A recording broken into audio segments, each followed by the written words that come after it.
Good afternoon, and welcome to week one of a six-part series of statewide Job Club presentations. My name is Art Larson, and I'm a Job Service Manager with the state of Minnesota. Today's topic is video interviewing. This presentation is one of many that is offered through the Career Force Virtual and Interactive Services Program. I will be sending everyone information on how to access additional opportunities within the service at the end of today's presentation. Before we get going, I'd like to take care of a few housekeeping issues. Due to the large number of attendees today, everyone's mic is muted, but questions can be asked through the chat function. If you hover over the bottom of your screen, you can click on the call out to activate your chat option. Please don't use the Q&A option as we will not be using that today. Also, if everyone could direct their questions to host and presenter within the chat box, that would be great. To get us started, if you could enter your name and where you are from into the chat box, that will let us know that it's working and it'll get us rolling. As you are doing that, it is my pleasure to introduce our presenter today. When she was little, Catherine Byers-Breed dreamed of becoming two things: a wild animal photographer in Africa or Barbra Streisand. When neither of those came true, she became a recruiter and immediately fell in love with the job. 22 years later, she runs a company called Arbez, which is zebra spelled backwards. At Arbez, Catherine teaches people how to change their stripes and do what they love for a living. She has helped over 80,000 people all over the world get more money, more freedom, and more fun out of work. For the past 10 years, she's been a crowd favorite at Career Force centers all over Minnesota. Today, she's here to teach us about video interviewing. Welcome, Catherine. Thank you so much. Hello, everybody. I'm coming on camera here any second. There we go. Good afternoon. Thank you so much for joining me. Thank you, Art, for making all this possible. I got to tell you, he makes this so easy for me. He makes me look good. So thank you for keeping all the engines revving on the back end of this. So I'm here today to talk to you about video interviewing. And it's just such fun to see we've got people from all over Minnesota: Nisswa, Brainerd area, St. Michael, Apple Valley, Eagan, Champlin, Elk River. Fantastic. Welcome, welcome. So do you remember the first time somebody said, hey, let's meet on a video meeting? I do. It was about 10 years ago, and this is about how I responded to it. I tell you what, it's one thing to go on FaceTime with a friend, but the idea of having a professional conversation on camera in my own office or home, well, it was very disturbing for me. Lucky for me, that was 10 years ago, and I've had a lot of practice getting comfortable on camera, and I've figured out all the boo-boos that I shouldn't repeat, yada, yada, yada. But for many of you, this is going to be your first time interviewing on camera, and so I'm here today to bring that recruiter perspective, the hiring manager perspective, and also the job seeker perspective. As Art said, I've had just the sincere pleasure of working with thousands of job seekers, and I get what's happening on both sides. So today, I'm going to give you all my insider secrets, help you avoid all the mistakes that I have made over the years, and here's how I'd like to move through it. First of all, every single one of you is going to get my free guide on how to video interview effectively. It's a 20-page guide, and it talks about everything I'm going to walk through with you today, but it takes a deep dive. I've got checklists and templates and exercises and a whole bunch of stuff to really help you prep and show up and get that offer in your next video interview. I'm telling you that because as we chat today, I want to talk to you. So I'm glad to see the chat is still going crazy. We've got St. Cloud, Pelican Rapids, Andover. So keep the chat coming. Start sending me questions anytime they crop up. I will be taking a break periodically to take your questions. And then at the top of the hour, it'll be pure Q&A for the last 15 minutes after the hour. So if you've got to leave right at 4, so be it. But if you can hang on for an extra 10 or 15, I'll definitely take a deep dive into your questions there. So I want to start out with a little story about video interviewing. So Roger showed up at the job club that I run in Eagan a couple of years ago, and he was having a video interview for the very first time. Now, the thing is, when we're talking about video interviewing, there are two types. There's the one type where there's no human being. It's just basically a computer talking to you. A recruiter sets it up. They send you an invitation, and you do it on your own time. You click the link, and it takes you into a system like HireVue is a very popular one, and it's just you, the camera, and the computer. And the computer spits out some questions at you, and it usually gives you about 60 seconds to get your head together and jot down some notes, and then you're on, and the camera's on, and it's up to you to answer the question effectively, and there's no turning the camera off once you get going. Well, Roger said he really wasn't excited about it. Could I help him prep? So I helped him prep, and he came back to the job club the next week, and he said, that was a terrible experience. Do you want to know what happened? I was in the middle of the video interview, and I had a complete brain freeze. I panicked, and I couldn't come up with an answer, and I didn't know what to do with myself. And so I looked at my notes, and then I looked up at the camera, and I said out loud to the computer, I am not enjoying this very much at all. Well, there was nothing he could do about it. It was live. He was on camera. And it just went, and off it went into Nether Neverland. And he didn't know if anybody was ever going to watch his video interview. He didn't know what to expect. He went into other parts of his house to go lick his wounds. And about 10 minutes later, the phone rang. And it was the recruiter on the receiving end. And she was crying. She was laughing so hard. And she said, I apologize, Roger, but I just want you to know that is the best video interview I've ever gotten. And he said, but, and she said, I know, but you were so honest. And I just want to let you know I appreciate it. And I'm sorry, it was such an excruciating experience. When can you come in for an interview? So I'm sharing that story with you for two reasons. Number one, I want to let you know you're not the only one who gets pretty amped up and anxious about the thought of doing a video interview. I also want to let you know that, believe it or not, there are actually human beings on the receiving end of it, the recruiters and the hiring managers, and they know it's a stressful situation, and they're not actually looking for perfect.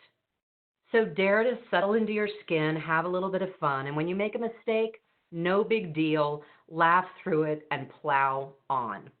So those are the recorded computer-based video interviews, and then the other ones that we'll mostly be focusing on today is what to do when there's another human being on the other side of the camera.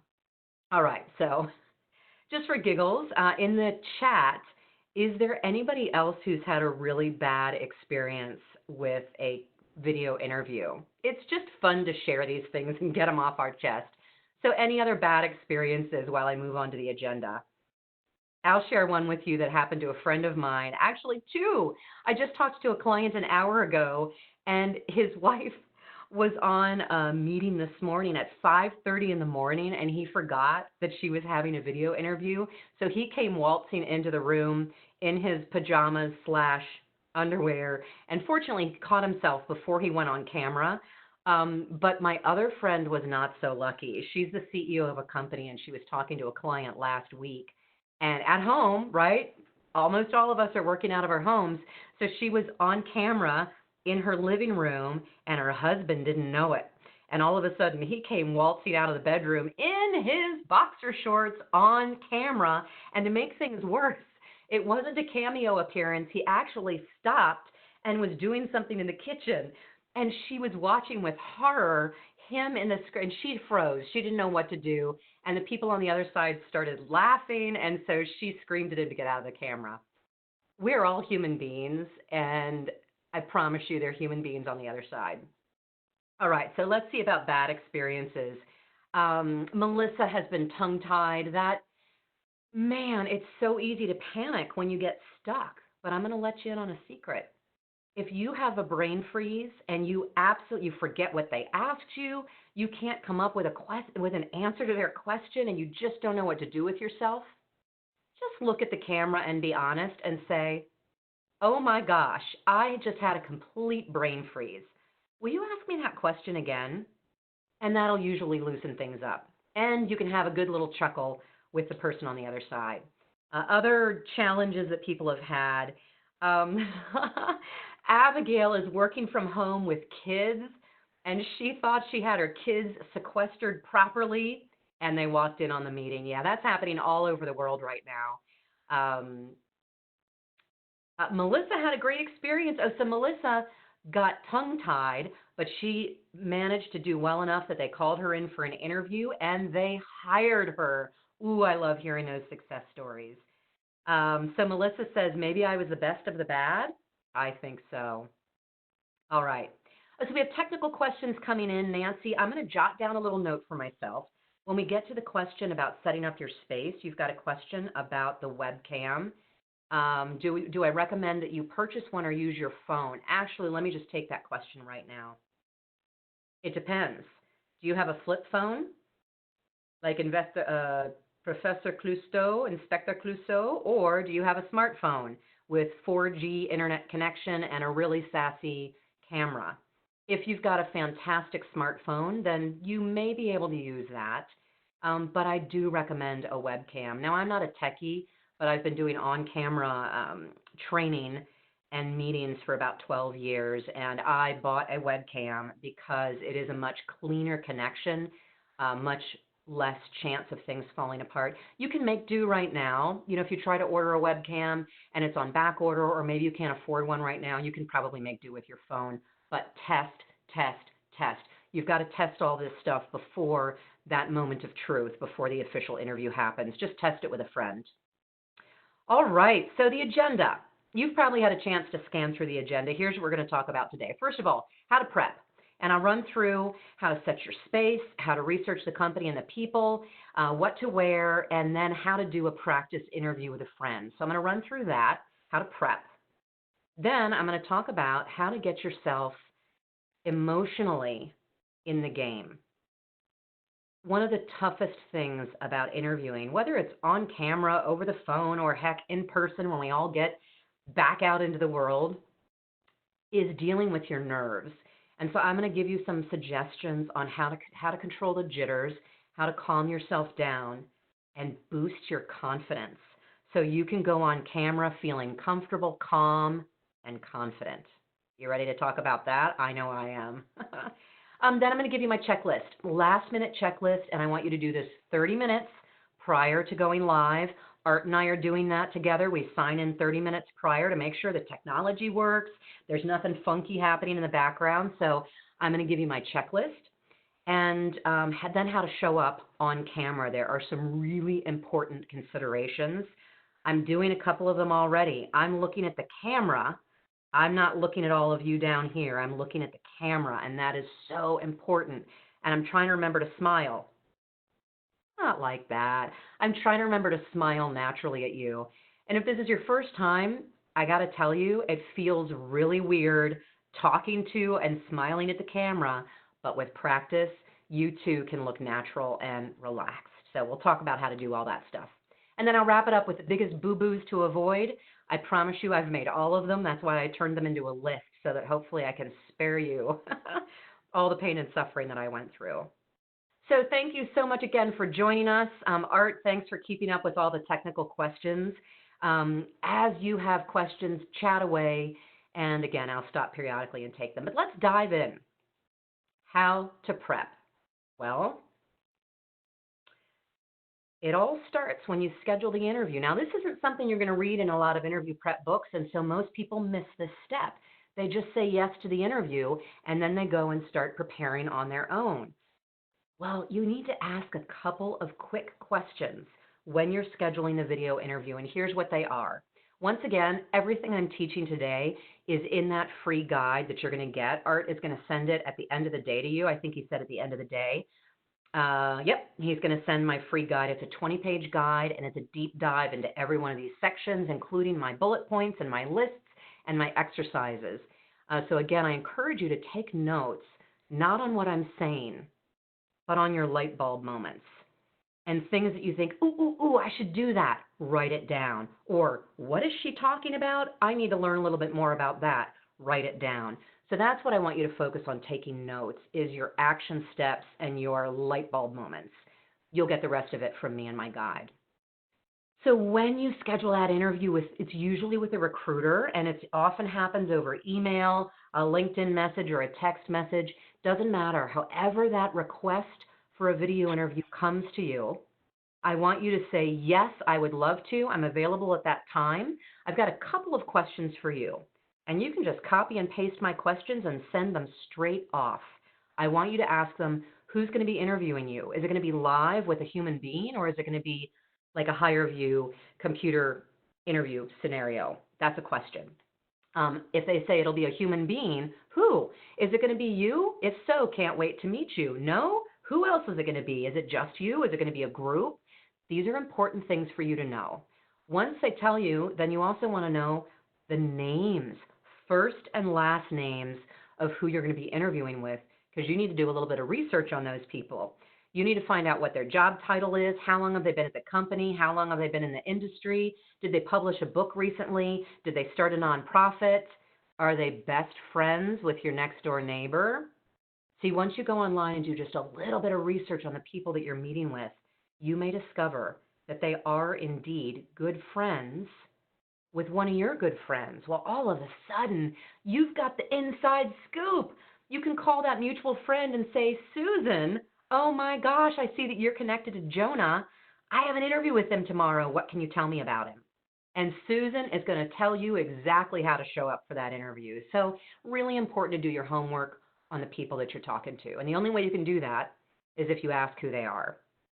Ask them if the interview style is casual or formal, and they're either going to say, oh my gosh, please don't show up in a suit, or they're going to say, oh, it's pretty formal, or something in the middle. Usually it's something in the middle.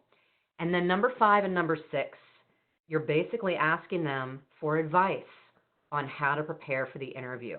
And I spoon feed you how to ask for it. So anyway, ask those questions when you're setting up the interview, because that will guide who you study, how you prep for that interview. Any questions? Vicki wants to know, how do you look at multiple people when answering a question? Oy vey, she's had a panel interview with 7 to 10 people on Zoom, and the person asking the question is in the top right corner. Man, Vicki, I am so glad you answered this question. Let me tell you a story. I was a rookie recruiter, so this was 20 years ago. I really didn't know what I was doing. I was just checking the boxes, doing the best I could not to get fired and to pre-qualify people and then bring them in for a hiring process, which was 4 more interviews. Well, I had a candidate who was like a $200,000 player, and he was an executive VP. He was a little big for his britches, but I kind of has on the rose-colored glasses, and I thought, this guy's amazing. And so I bragged about him.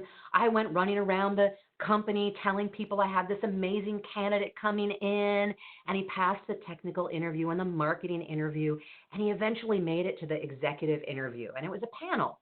And there were, as a matter of fact, there were 6 of us around a table, and he came in for the interview. Now, the hiring manager was the only other woman in the room besides, no, actually it was all women. We were all women and 1 man.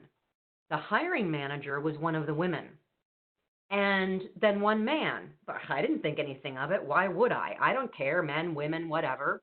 Well, my amazing rock star, fantastic candidate sat at the head of the table, and Kate asked him a question, and he looked at her, and then he turned and answered Roger. And then Kate, the hiring manager, asked another question, and he looked at Roger, and he gave Roger an answer. I couldn't believe it. I couldn't kick him under the table because I was on the other side of the table, but that was a disaster. Now, bless the guy, maybe he was nervous. I don't know. Maybe he thought Roger was a decision maker. It actually doesn't matter. Even if Roger was a decision maker in that room, he really needed to make eye contact with everybody around that table. And it's the same thing on a Zoom interview. It gets really tricky and it's hard to do. So I don't want you to stare at every single person. And if the person asking you the question is in the top right-hand corner, you initially respond directly to them a little bit, just for a second. And then you know what? Because it's a video interview, it doesn't matter what's happening with all those faces over there, you're going to talk to the camera. And when you talk to the camera, you're essentially answering everybody. So just glance quickly at that person down there, and then look at the camera. There you go. All right, keep the questions coming. We're going to talk about how to set up your space. And this checklist is in your guide. So first and foremost,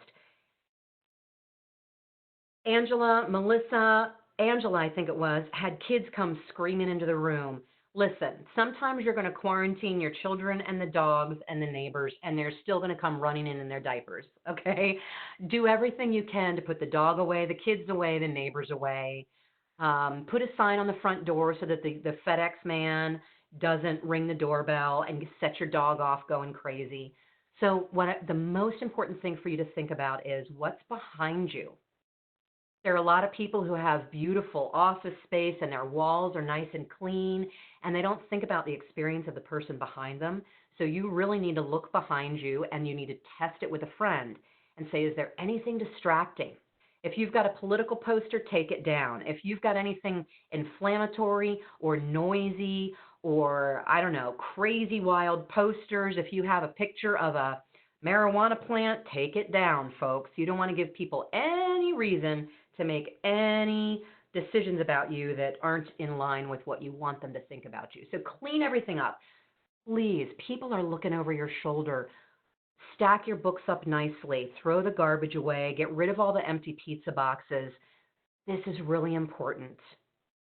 You may not like me very much today, but after 22 years in this recruiting and consulting industry, my commitment is to tell the truth. And I'm going to tell you that we all have unconscious bias. Every single one of us brings baggage to the table. And recruiters and hiring managers, if they see a bunch of clutter and disorganized papers strewn about, dirty laundry, the unconscious message they're taking away is that you are disorganized. And they don't want anybody who's disorganized on their team, because that means you're going to show up late for meetings.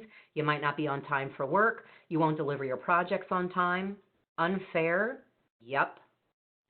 Real human experience? Yep. So put your best foot forward.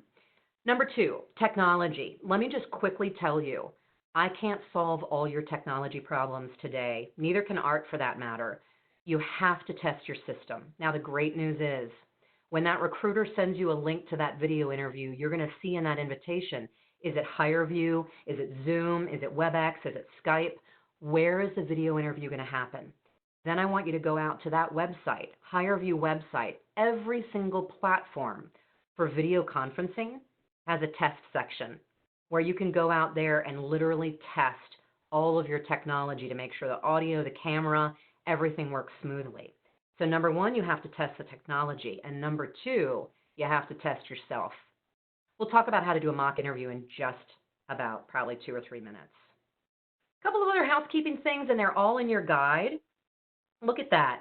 Art just shared the WebEx text site with you as an example. So a couple of other housekeeping things for you to do before the interview. Shut down all of your other apps. Shut down your email, YouTube, Facebook, Instagram, LinkedIn. Shut everything down. They all suck bandwidth, and they're going to slow down your video streaming.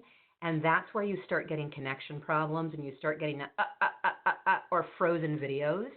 So shut everything else down so that the only app that's on is the video conferencing app. Turn your cell phone off. Please turn your cell phone off. You don't want it ringing in the middle of an interview. And now let's talk a little bit about things about how to show up on that camera. You need, if you don't have a standing desk, you need to go to the kitchen or the library and grab a bunch of books and lift your laptop or your PC or your monitor up so that you are eye level with the camera. If you've spent any time on Zoom meetings with work right now, you know what I'm talking about. Everybody's looking down at their laptop camera. It doesn't feel very good for anybody. So don't do that. Lift your camera up so that it's eyeball to eyeball, okay? Stand if you can. When I do webinars from my cabin up north, to those of you that are up north, is the sun shining up there? It's raining down here in the cities. I cannot wait to get up north. Oh my gosh. But when I'm doing webinars from my cabin, I find the nearest box and I literally lift my laptop up so that I'm eye level. Lighting. Lighting is so important, and I'm not going to lie to you. It took me a lot. It probably took me a couple of hours to get my lighting right. And you can't do it on your own. you have to test it with somebody else. The good news is it's 10 years later, and there are tons of free tutorials online about how to get that lighting right. You need lighting coming at your face. Be careful not to have open windows streaming behind you. A lot of things that can mess up the lighting, okay? So make sure that you practice and work until you can tweak it and look natural on camera. It makes a big difference. It's one of those subconscious impressions. If you're fuzzy and your lighting quality is really, really bad, and the two candidates that come in after you have crystal clear camera lighting, unfortunately, they're going to have a very unfair advantage. Don't give them that unfair advantage. Set yourself up for the best advantage possible in lighting matters. All right, numbers 11 and 12. Number 11 is my favorite. You are doing an interview over the camera. They can see over your shoulder. They can't see your desk, and they can't see the wall behind the camera. Do you know what that means? That means you get to post a bunch of cheat sheets in big, bold letters. And what I want you to have on your cheat sheet is probably the people. I mean, seriously, when I first started doing this, I had about 10 sheets of paper up on the wall in front of me. Who am I talking to? First name and last name. What are their roles in the company? What's the job title? What are the 3 biggest messages that I want to deliver in this interview? What are my questions for them? And you can have them all up on the wall. So when they ask you a question and you want to look at your cheat sheets, you can say, oh, that's a good question. Let me think about that for a minute. And you can look up at your cheat sheet on the wall, and it looks like you're thinking, and then bam, you come back and give them a rock star answer. It's a beautiful thing. All right, so enough about that. Any questions? Oh, nice. So we've got, Christy says it's sunny up north right now. Fantastic. All right, moving on. Any questions? Any questions or comments at this point? If so, I want to handle them. How to prep. Now, I already said, aside from technology and room and learning to talk to the camera, aside from that stuff, you need to prep for this interview the same way you prep for an in-person interview or a phone screen. And that means you need to spend at least an hour doing your homework, your research on the company and the people and the job and the industry and their competitors. And as promised, this is in my guide. I give you this entire list on how to prep. Couple of things that most job seekers don't know that they should do. There's the homework on the company, and then there's the gap analysis. Now, this is something that I only learned to do as a recruiter because that was my job. My job as a recruiter was to look, you're not going to like me. I was trained to look for reasons not to hire somebody. In other words, my job was to look for the gaps, because hiring managers didn't like me very much when I sent a candidate through who wasn't qualified. So I was trained to look for the gaps and then ask the candidate, say, I see that you don't have any experience with this. What do you think about that?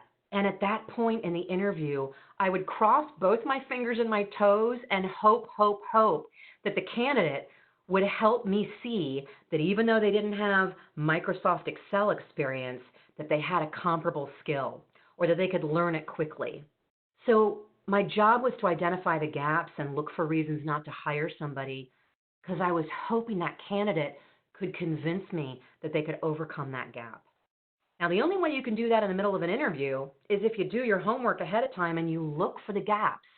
So I want you to do this when you're preparing for the interview. I want you to look at that job posting. I want you to look at everything that recruiter or hiring manager has told you. You got a friend on the inside. Look at what they told you about the company and the job and do your best to identify anything that's missing. Are you missing skills, experience, education, industry experience? What are the gaps? Because then you can figure out, well, what can I do about that? Can I push through it? Do I have any relevant skills and experience? Can I go do a quick little free class on lynda.com through my local library? Can I get some training through the Dislocated Worker Program or the WIOA program or the MFIP? Maybe I just need a little Microsoft. Speaking of Microsoft, maybe you need to have Microsoft Excel experience. There might be a little bit of training dollars for you to get that through your Career Force Center and your counselor and your IEP. but you have to identify what those gaps are before you can figure out if you can push through them. All right, so that's one thing that's kind of unusual that I wanted to point out. The other thing is number 6. One of the challenges about an interview is that everybody asks different interview questions, except for tell me about yourself and why do you want this job and how much money do you want to make. Otherwise, the interview questions can be all over the board. How do you prepare for an interview when you have no idea what question people are going to ask you? Well, I'm about to give you the supersonic secret, and I call it the 5 key questions. Whether you are interviewing for a job at a production line or a job in an iron mine, a job driving a school bus, or a job as an executive VP at one of the biggest financial firms on the planet, no matter what position you're interviewing for, there are 5 core questions, and I'm going to share those with you in just about 10 seconds. If you can practice answering those 5 questions, you have answered everything else that they're going to ask you. You'll understand better when I show you what those 5 questions are. So I want you to get ready for those 5 key questions. They're in the guide, and in the guide I even give you some exercises on how to answer these questions. Then I want you to get ready for the scary questions. This is another thing a lot of people skip. I want you to anticipate the worst question they could ask you in the chat. You guys tell me, what is the question that you are just crossing your fingers and hoping that they do not ask you? What's that scariest question you really hope they don't ask you in your next interview? And chat away. I want to know what those are in the comment section. I call them scary questions.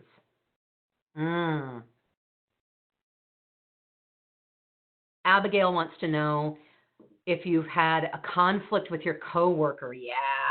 Mary, why did you leave your last job? Tell me about your biggest failure. How much money do you want to make? Why did you leave your last position?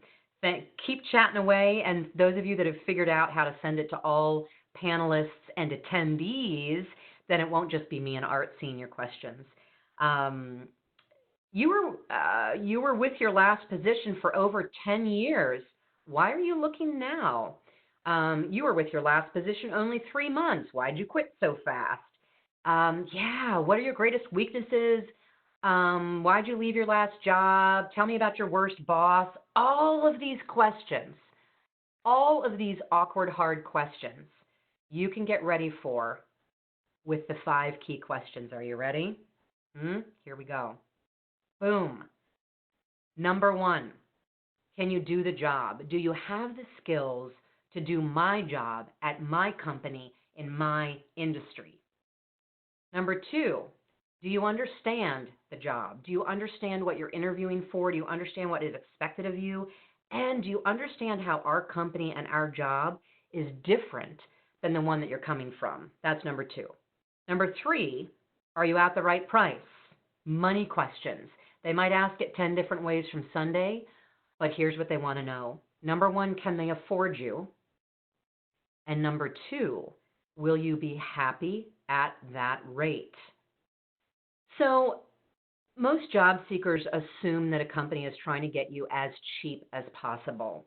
And there are some companies, usually it's down to the hiring manager, not the company, and they want to get you for as cheap as possible.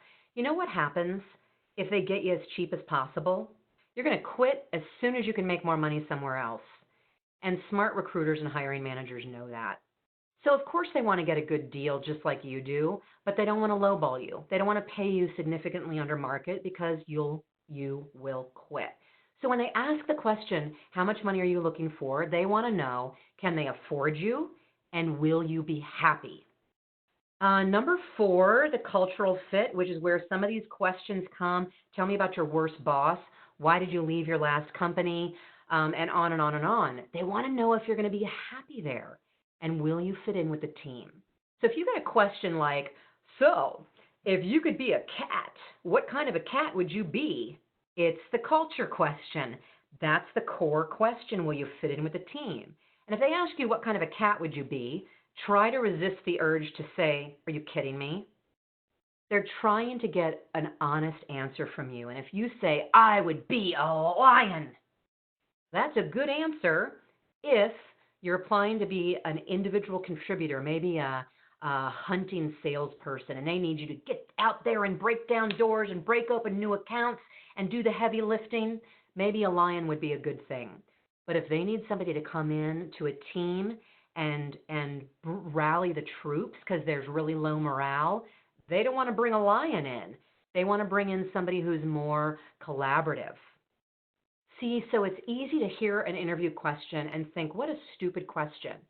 But if you print this list of 5 questions out and you have it up on the wall in front of you, and they ask you a question and you think, what a weird question, you can look at them and smile and say, let me think about that for a minute. And then glance up at your cheat sheet and say, ooh, that's a culture question. Or, ooh, that's a do I understand the job question. Can you see how powerful these 5 questions are? They're really helpful. So if you have no other time to prep for your interview, prep for this question. Mary's been asked, what about the last book that you read? Sometimes they ask that question just because they're trying to build rapport. Other times they want to know if you're somebody who's a hungry learner. Maybe they have had people on their team who get stuck in the old ways and they're looking for an innovator. And asking you what you've been reading lately is a good sign that you are interested in learning new things and broadening your horizons. So there are a number of different reasons why they might ask you that question. Unless I'm sitting down with that actual hiring manager and asking them, I'm not quite sure, but I do know if you prep with these 5 questions, you'll be ready for almost anything. All right, I have a lot more stuff to get through with you, so let me jump into what to wear. Quick and dirty, the list is in the guide. Now you could wear this because it might make you feel like a rock star, but I don't recommend it. I didn't even hop on stage in this. I was doing a talk for a Women Entrepreneurs Conference, and the title of my talk was What to Do When the Flying Monkeys Arrive, which is sort of like what to do when coronavirus hits your shores and your business loses all its revenue. That was kind of the talk I was delivering at this entrepreneur conference. And I had on my suit. I looked like the business professional and the entrepreneur. And I did my talk, here's what you do to prepare for the unexpected. And I said, and sometimes you can do everything right in your business and the oxygen masks still drop out of the ceiling and the flying monkeys arrive. And at that point, all you can do is call on your inner superhero. And at that point, I ripped my suit jacket open and I had my little Supergirl costume underneath. I wanted to have a Wonder Woman costume on, but I went to the costume shop and I realized that was a little bit scanty, even for a women entrepreneur conference, which brings me to what should you wear for a video interview? No Wonder Woman costumes allowed, okay? They're a little too risque. So, ladies, you need to be a little bit more conservative. Put the girls away, right? A little more buttoned up. Don't wear white. White is bad on camera. Don't wear white. Number 2, solid colors are best. Avoid the stripes, the polka dots, what have you. Unless you're a fashion designer, then you can wear some funky, fun, really wild clothes. You don't want the clothes to detract from the conversation. Speaking of distractions, nothing flashy. No flashing froggy. Make sure you don't have any flashing froggies behind you, because number 1 irritation for interviewers is distracting stuff going on in the back. So just keep it modest, keep it simple. I made a mistake this morning of wearing earrings that were bouncing around and the light was going zing, zing, zing, zing, zing. See, even after 12 years on camera, I even still forget sometimes. Pants are not optional.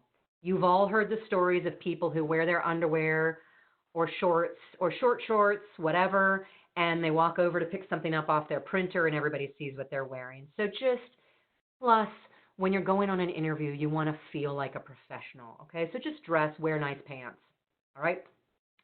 Makeup. Ladies, wear makeup if you want. If you don't want, I do recommend you have powder ready, men and women. When you're under lights and you're on camera, you often get a bounce, you get a shiny forehead, and it washes your entire face out and people can't see your face. So even the guys, you may need to borrow a little powder from your spouse or friend. Okay, and glasses, just be careful with glasses. They bounce back the light, and so you're going to have to adjust that camera with your buddy when you do a mock interview to try and make sure that you're not bouncing light back, because that also takes away from your eyes. What people really want to see when they're doing a video interview or a meeting for that matter, they want to see your eyes. The eyes are the window to the soul, and they really want to connect with you human to human. And so glasses can be a problem if you don't pay attention to the bounce. All right. So Patrick has a question. He's older at 47. Is that older these days? I suppose it is. How do you present yourself to younger employers who may see me as a liability and not an asset? So we're getting into ageism. I actually have an entire 2-hour workshop that I do with exercises and things around age discrimination. Let me give you the quick and dirty. Number one, is age discrimination real? Yes, I'm afraid it is. So is religious, racial, gender. Yeah, all that stuff is real, I'm afraid. I mentioned earlier, we all bring baggage to the party, and unfortunately, you are going to run into some people who've got some bias. There are companies who've got bias against hiring older workers, and you have companies that have bias against hiring younger workers. I had a guy come screaming up at one of my events, the job club that I run. He knew I was speaking that day. He was a former job seeker, and he came screaming up and jumped out of his SUV, and he said, "I'm so glad I caught you. I need to hire 3 people right now, and I don't want anybody in their 20s. It was 7 a.m. in the morning, and I looked at him and I said, "Did you really just say that to me?" And he said, "Yes. I just had to fire 2 people who didn't know how to show up for work, get the job done. They didn't know how to communicate. I don't want anybody in their 20s. And I said, I took a deep breath. I didn't scream at him, even though I wanted to. And I said, "I feel your pain, and I'm really sorry to hear that you've just had 2 bad experiences. May I suggest you take a look at your hiring process? Because it sounds like you're not doing a very effective job of interviewing people before you hire them. I'm more concerned about that than I am about the age." I hear you. You're right. People who are in their 50s and up usually know how to show up for work on time, but I know plenty of them that don't. So why am I telling you that story? First, I know that most of you are over the age of 40 and you're worried about age discrimination.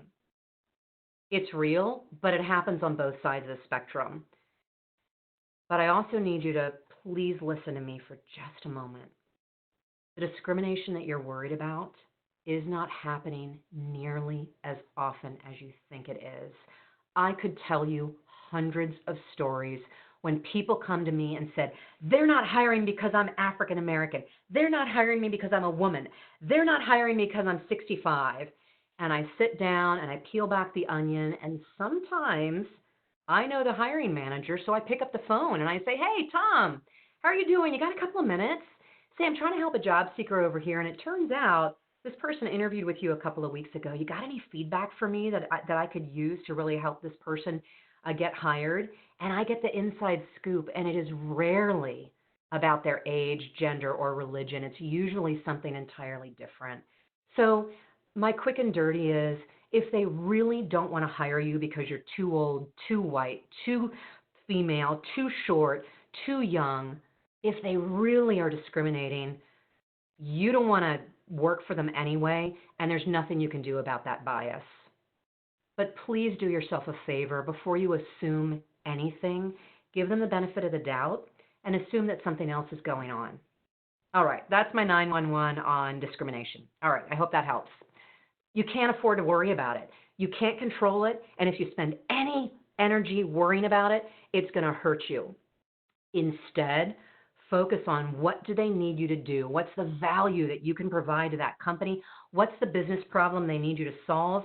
And how can you help them solve it? And if you focus on that, you're going to push through any concerns they have about age, race, religion, whatever it is, very quickly. I could, again, tell you story after story. Chuck was 77 years old. Unemployment was at 12%. He said, everybody around him in their 50s and 60s, nobody's going to hire me. I'm too old. And he came flying in, laid off, 77 years old. And he said, "Well, I'm 77. I might keel over tomorrow, but let me tell you something. If I keel over tomorrow, you're going to know exactly where I stand on my projects. I'm really good about project planning and data entry. I'm also really good about collaboration with my teammates. So if I kick the bucket tomorrow, they'll be able to step in right away and take over the project. You want to know how long he was unemployed? Just for giggles in the comments. How long do you think 77-year-old Chuck was unemployed in a market where unemployment was up over 10%? 2 days, 1 week. Tammy nailed it. Tammy, if I had a candy bar, I'd give it to you. 2 weeks. He was only unemployed for 2 weeks in a market where the average job seeker was unemployed over 7 months. He didn't worry about his age. He just went out there and focused on what problem did they need him to solve and how is he going to handle it. All right. That's a lot of a distraction from what to wear. Somebody asked me about jewelry earlier, accessories, earring size, scarf. I love scarves. Judge your audience. Don't get too crazy. Don't get too flashy. If it's a conservative, that's another reason to check people out on social media. It can give you a lot of cues about how they dress. We don't have time to talk about networking on the inside, but the minute you see a job opportunity, before you even apply online, I want you to see if you can find somebody that you know on the inside. Go on LinkedIn. Ask your friends on Facebook, hey, I saw a job opportunity at ABC Company. Does anybody have a friend there? Does anybody work there? And before you know it, you're going to have somebody on the inside who can tell you what to wear. What's the dress code like? Who are you interviewing with? Those sorts of things. So go conservative. Don't go too flashy. Couple of tips around that. All right, so practice. I started off the webinar today talking about Vinay. Did I tell you about Vinay? No, I am about to tell you about him. All right, so he had been unemployed for 14 months. He had 4 kids and a wife at home who were about to get hungry. He was out of money, he was out of options, and his confidence was absolutely on the floor. Well, you can imagine, 14 months of unemployment. He'd been on 29 phone screens, and not once had he been invited into that second interview. This was before, he didn't have to go on any video interviews. This was over the phone. He couldn't even get past a phone interview because he got so nervous.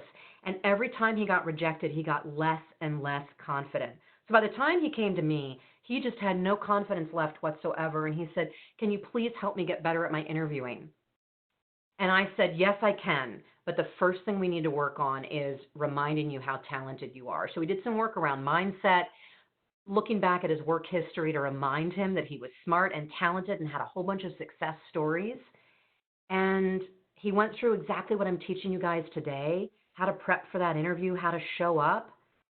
And after 14 months without a single job offer, he got 2 job offers 5 weeks later, doing work that he loved.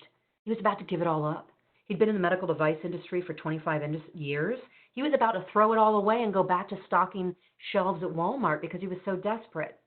Now, let me just say, if he had to go to Walmart to stock shelves to make money, good for him. I've never met a recruiter or a hiring manager who didn't appreciate somebody who did whatever it took to feed their family. They will appreciate it. There's no shame in doing whatever you need to do to make money for your family. But don't give up on a 20-year career of success. Don't assume you're too old. Don't assume anything. There are companies out there hiring right now. There are. They pop up every single day. LinkedIn does a daily notice about who's hiring. The Department of Labor, career force centers, the state of Minnesota is putting out reports on who's hiring, what industries, what companies. Minnesota Works has got jobs, new jobs coming on it every day. There are people who need you right now today. Focus on finding out who they are, putting your best foot forward, and you too can have a turnaround story like Vinay. All right? How to practice. In your guide that you're going to get, again, Art is going to send you my free guide by the end of the day via email to all of you who attended this morning and this afternoon.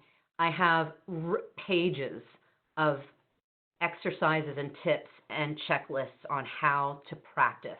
There is a template for your friend There's a scorecard for your friend to evaluate you at the end of the interview on a scale of 1 to 5. How did you do? So that you can discuss it and you can work on sharpening your skills. Grab somebody. You can grab a friend to do a mock interview, or you can listen into the end because Art is going to tell you about a magnificent opportunity for you to get a mock interview with a professional.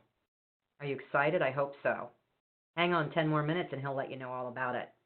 So the interview packet, I give it to you in the guide. Pretend it's the real interview, okay? Ask your friend to show up like that executive VP. Say his name's Tom. He's 6'2". He's a type A personality. Just the facts, Jack. I want you to act like him so that I can get ready for it, okay? So practice with your friend, not just looking into the camera, but getting comfortable answering those scary questions, all right? And then debrief. Now, what I want you to do, I want you to record. I want you to record yourself on camera, which is terrifying the first time. And then you're going to watch it back and you're going to say, I wasn't as bad as I thought. In fact, I was really good right there. Man, did I handle that question really well. Yes, you are going to realize you're better than you think you are.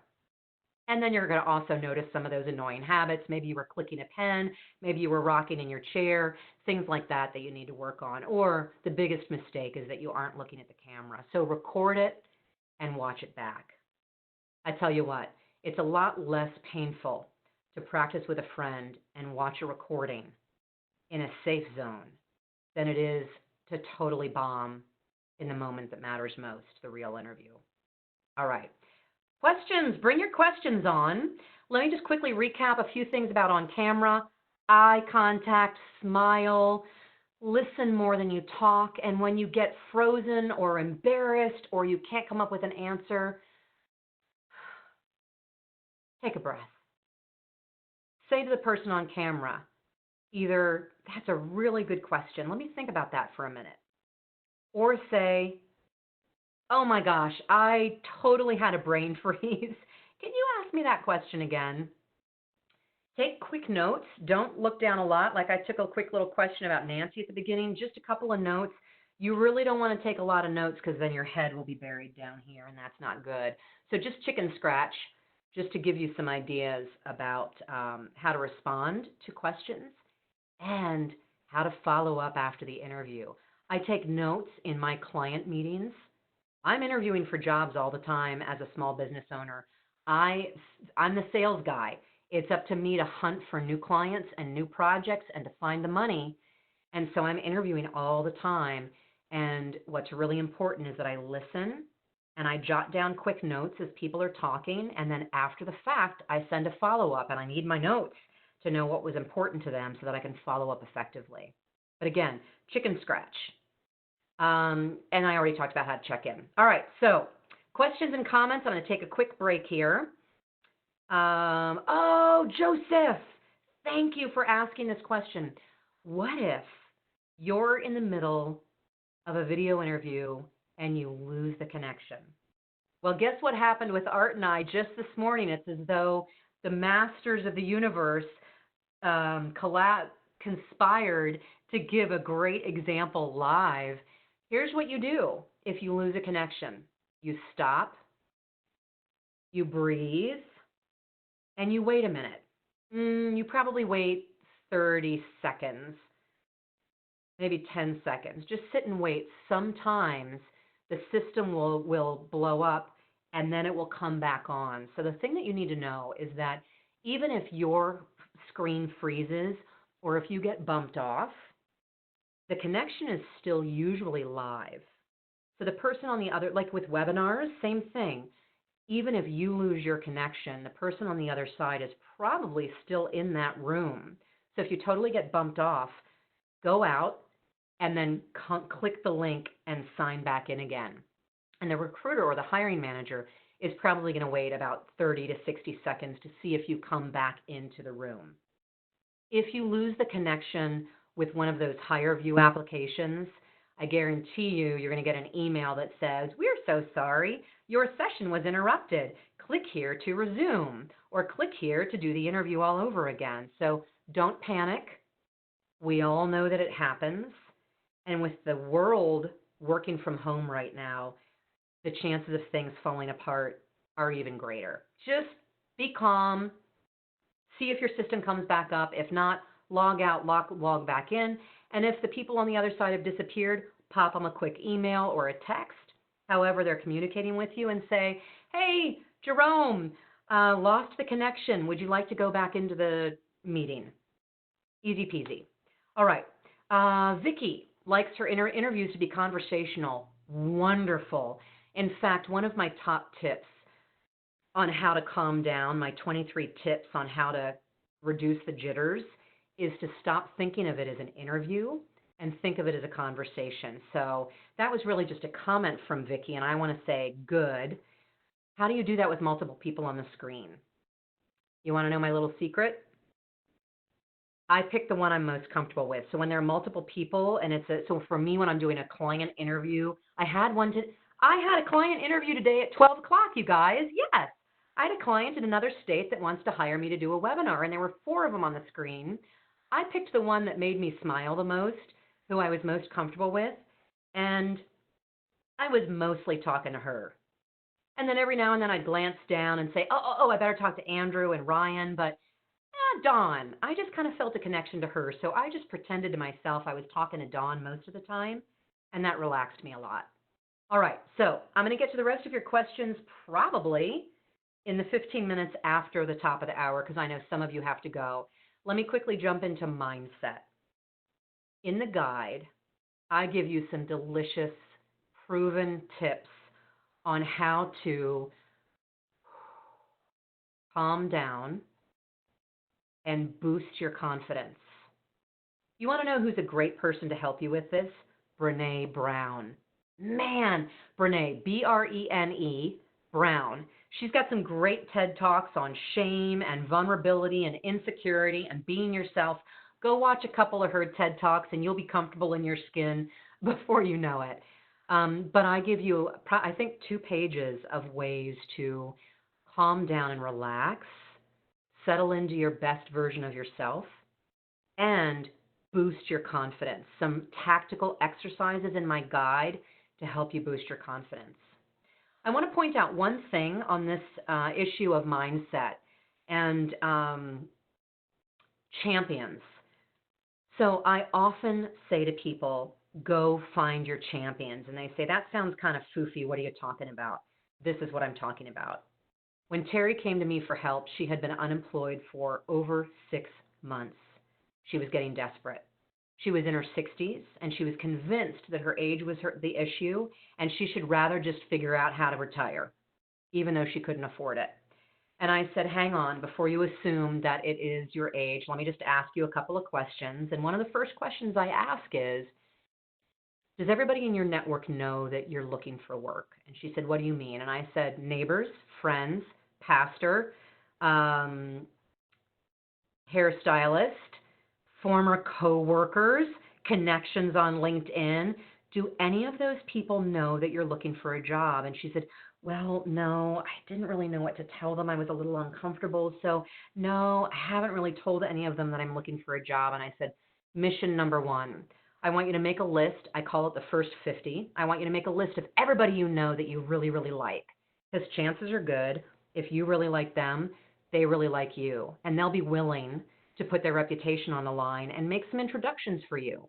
Make a list and go reach out to every single one of those people and ask them, how are they doing, especially right now? How's your family? How are you doing? Is there anything I can help you with? And when they respond back, they're going to say, is there anything I can help you with? And you can say, as a matter of fact, I'm on the hunt for my next big adventure. I'm looking for a job as boom, and see what comes back. Terry did this exercise. It took her 3 phone calls. 3 phone calls to get a job offer. That's what I'm talking about. So, name one thing in the comment section while I move on. What is one thing that you do to boost your confidence during a job search? One thing that really helps you boost your confidence. I'm going to point you to the last minute checklist, which is in my guide. It looks like this. It's the space behind you. It's the lighting. It's the technology. It's the camera. I want you to take my checklist out 30 minutes prior to your video interview and test everything and make sure you are in good shape. Put up your cheat sheets, get your resume printed, all of that stuff. My checklist is in the guide that Art is going to send to you by the end of the day. All right? How to show up? I've already covered almost all of it. Get a good night's sleep. Eat some breakfast. Connect with them. Likability. 86% of hiring managers have rejected a candidate because they were rude to somebody else during the hiring process. Be a nice person. Even though you're freaked out and nervous, connect with them, human to human. That's why it's good to do your homework. Then maybe you can find out you're both scuba divers. You've both been on safari. You're both marathon runners. Whatever it is, connect human to human. Look at the camera and focus on the other person. If you want my other tips on how to show up and get the offer in that video interview, check out that guide. And I am going to chat with you, but I want to toss the baton to Art because I know some of you have to leave now. And then for the rest of you, we'll take some more questions here on the back end for just 10 or 15 minutes. Biggest boo-boos is not looking into the camera, not preparing, wearing the wrong clothes, showing up late. You get it. It's in my guide. Key messages. Focus on the person on the other side of the camera. Prep. Do whatever you can do to boost your confidence, calm your nerves, practice. You'll be in great shape. You are not alone. I love that you joined us today for this webinar. I'm thrilled that the state of Minnesota has asked me to do this 6-week series with you. I hope you'll join us. Art's about to tell you what the lineup is for the next 5 weeks. You're not alone. There are some tremendous resources for you in the state of Minnesota. And I'm going to tell you what else I have to help you. This is what the guide looks like that Art is going to be sending you. It's the video interview guide. So check your email at the end of the day. And I have 3 free gifts. We're going to do a random drawing, but you have to enter to win. I'm giving away 3 of my $97 online job hunt toolkits. Everything you need to know, A to Z. It's me in a bottle. I'll meet you in your jammies. 3 of you are going to win. This is how you enter to win. Now write this down.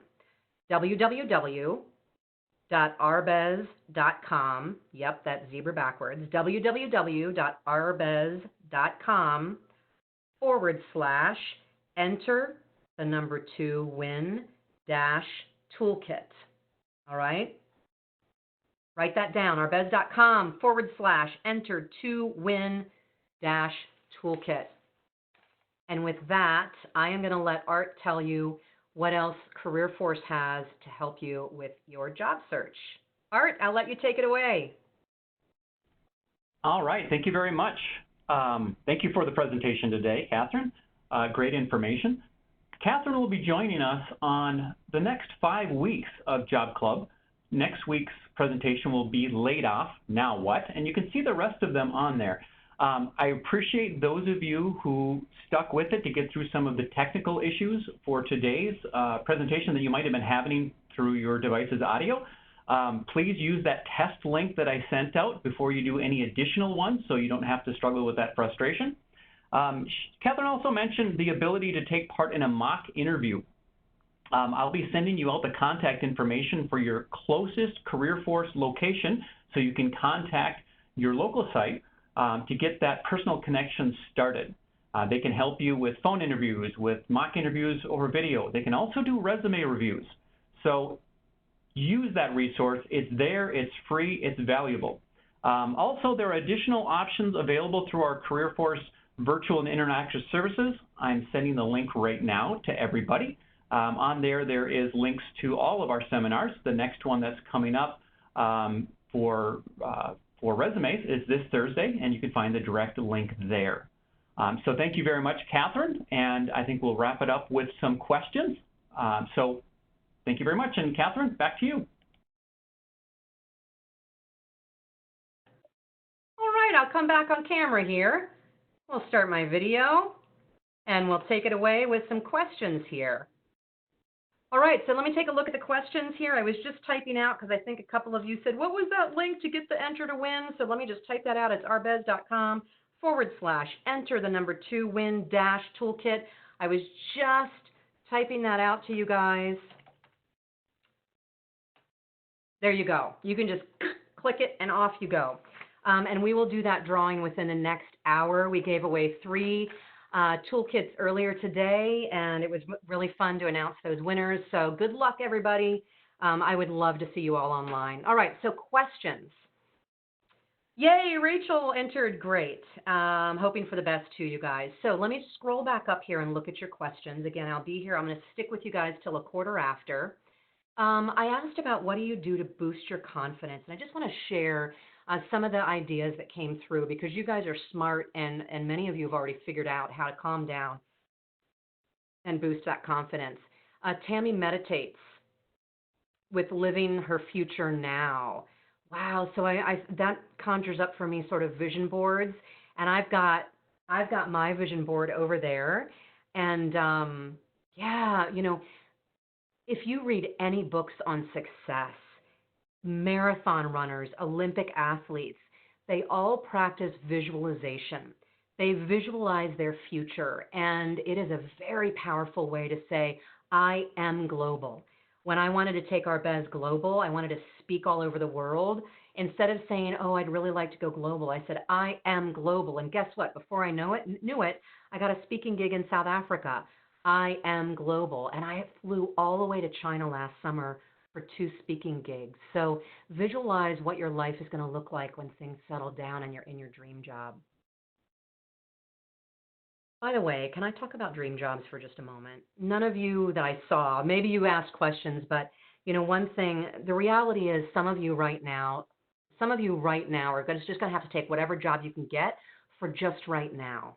I have a couple of thoughts on that. Number 1, do it. Take it. Do whatever you need to do to get some money right now. Things are topsy-turvy. The job that you had maybe went away and it's not there. Maybe it's an industry, maybe it's in the airline industry and you have to sort of retool, reinvent. Go get a job, go get money wherever you can right now. It's okay. It's not the rest of your life. It's your just right now. So let go of some of that pressure of, but I'm stepping off my career train. It's not my dream job. That's okay. So I'm going to say that out of one side of my mouth. Now I'm going to say something on the other side of my mouth. Do you dare to chase your dream job right now in this economy? And to that, I say yes. And here's why. If you can get clear, like Melissa is, about what that future looks like in a perfect world, if there were no barriers, what would you be doing for a living? If you can get clear about what you want your future to look like, all of a sudden, the shortest path to get you there becomes really obvious. So I'll give you an example. Let's say that you've been in the financial services industry. You've been a HR coordinator at a financial services firm your whole career, and you are fed up with financial services, and you, in your heart of hearts, you want to get into the healthcare industry because you want to get up every day knowing that you're helping to save lives. Well, if that's what you want to do, great. Now, are you going to be able to go become a doctor today? Well, no. But what if the dream is to get into the healthcare industry and change careers, but you need a paycheck right now?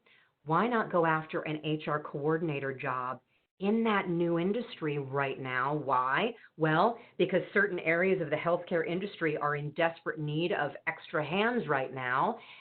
Use the skills and experience that you're really, really good at and use that as the anchor to jump into a new industry. There are so many ways to do it. But the more clear you can get about where you want to be in the future, the easier it is to see what those stepping stones are to get you there. All right, I just had to say that because so often I watch people shutting down their dreams in an economy like this, and it's a mistake for 2 reasons. Number 1, you don't have to. And number 2, I want to let you in on a little secret. Fire, passion, sells. In the comments, how many of you are hiring managers? If you are a hiring manager or a recruiter, or you've been a hiring manager or you've been a recruiter, I want to know about it. Say yes, yes, yes, yes, yes, if you are a hiring manager or recruiter or you have been in the past. And after you tell me yes, I want you to tell me this and be honest. Have you ever hired a less qualified candidate? You had two candidates. This one was the best candidate, best qualified, best skills, but you hired somebody with less experience and less skill because they were more excited about your job. 9 out of 10 times, the answer is yes, absolutely, I've done that. Why? Because the person who's less qualified, who's really excited about that job, is going to work really hard. They're going to be excited to show up. They're going to show up early. They're going to do whatever it takes to learn the things that they don't know how to do. Whereas a lot of times when somebody just needs a paycheck and they're just taking a job to take a job, they have one foot out the door. They're showing up just on time. They're not giving it their extra. And right now in this market, companies need extra. They need people who are going to work hard, who are going to lean in, who are going to help them build their company back up again. They're looking for passion. And one of the easiest ways to bring that energy and enthusiasm to a job interview is to figure out what your big dream is and to find one or two things in this opportunity that you're interviewing for that'll give you something that you really enjoy. Even if it's a job that you don't really want, dig, dig, dig until you can find one or two things that you're excited about. Maybe you don't want to work at that company and you don't want to work in that job, but it's 5 minutes from home. Or we could go on and on and on. Let me get to your questions. Research. How do they boost their confidence and calm down? Douglas finds that by researching new job openings and companies lets him feel in control of his search. I actually love that you used that word control. And I can't believe I haven't said that yet on this interview. People say to me, what do you teach? Well, I teach people how to find their dream job. I teach them how to get more money, freedom, and fun out of their career. Well, how do you do that? The most important thing I do is teach people how to identify what are the things that you can control in your career and what are the things that you can't control. Because once you figure out what you can control, you can move on that every single day. But if you're chasing all sorts of purple squirrels and you're chasing your tail and you don't have any direction in your job search, all of a sudden you're trying to control things that are completely out of your control, like those crazy hiring processes, those interviews that are just rotten because they're not prepared for you, all sorts of things that are out of your control. So focus on what you can. And Douglas has figured that out. That's great. Elizabeth wears something that makes her feel confident and professional. Me too. And she gets a good workout in. Me too. More lately than a few months ago. Do I have any tips for Amy on what to do when the video interview is not with a person, but it is with a computer? I do have a couple of tips. I'm just clicking. This thing beeped at me. What tips to do when it's with a computer and you're recording? My tips for what to do when you're going to be doing one of those recorded video interviews is to prepare for that just as thoroughly as you prepare for an in-person interview. The more prepared you are, the more you're going to be able to think on your feet in the middle of those.